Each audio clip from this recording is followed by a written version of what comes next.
Assalamualaikum warahmatullahi wabarakatuh. Perkenalkan, nama saya Muhammad Ramada dengan NPMB 1A022255. Di sini saya akan menjelaskan infografis saya yang telah saya buat untuk mata kuliah pilihan bebas Patologi Sosial kelas A yang diampu oleh Ibu Helda Rahmasari SHMA, di mana di sini saya akan menjelaskan dari definisi patologi sosial, penyebab patologi sosial, bentuk-bentuk, akibat atau dampak, serta pencegahan untuk patologi sosial tersebut. Baiklah, tanpa membuang waktu, kita langsung saja ke penjelasan untuk infografis yang telah saya buat. Baiklah, yang pertama yaitu definisi tentang patologi sosial.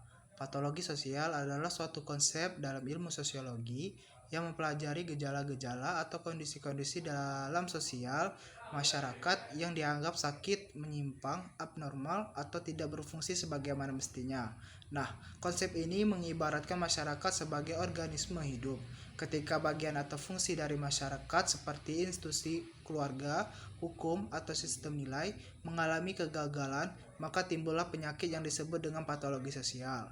Selanjutnya yang kedua yaitu penyebab patologi sosial meliputi faktor ekonomi, kemiskinan atau pengangguran, kedua faktor keluarga, ketidaksempurnaan sosialisasi atau perceraian, dan yang ketiga yaitu faktor lingkungan sosial, yaitu pengaruh negatif dari lingkungan dan pengucilan, dan faktor psikologis yaitu seperti kegagalan individu menyesuaikan diri dan stres. Selain itu, faktor disorganisasi sosial atau pudarnya nilai dan norma yang menjadi penyebab utama yang bisa dipicu oleh berbagai hal tersebut.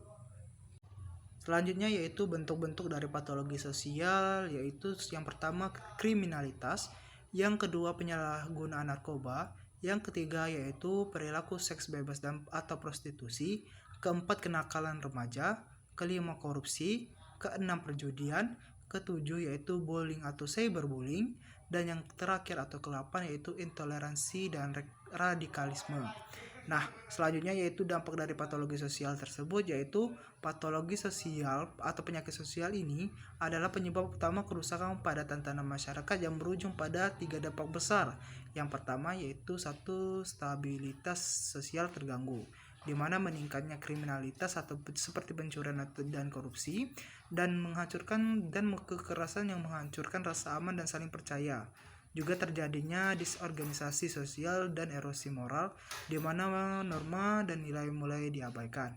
Yang kedua yaitu kerusakan individu dan moral, di mana memicu gangguan mental seperti stres dan depresi pada individu yang terlibat atau menjadi korban. Nah, yang terakhir atau yang ketiga yaitu hambatan ekonomi, di mana meningkatkan kemiskinan dan pengangguran struktural dan menimbulkan kerugian negara yang besar akibat korupsi dan memperlebar kesenjangan ekonomi. Secara keseluruhan dari ketiga dampak di atas, patologi sosial melemahkan ikatan sosial dan menghambat kesejahteraan menyeluruh suatu komunitas.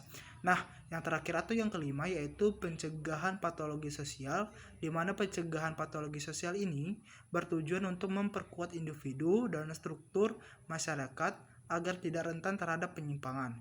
Secara singkat, di mana saya bisa menjelaskan di sini yaitu 3 pencegahan yang dapat dibagi menjadi 3 fokus utama, di mana yang pertama yaitu penguatan institusi sosial dasar setiap masyarakat, dan yang kedua yaitu peningkatan kesejahteraan dan keadilan, dan yang terakhir atau yang ketiga yaitu program edukasi dan intervensi dini. Baiklah, itulah tadi video penjelasan infografis yang telah saya buat untuk mata kuliah pilihan bebas patologi sosial yang diampu oleh Ibu Helda Rahmasari SHMA, di mana kalau ada salah kata atau penyampaian materi yang kurang jelas yang saya sampaikan, saya mohon maaf. Saya akhiri saja dan terima kasih. Wassalamualaikum warahmatullahi wabarakatuh.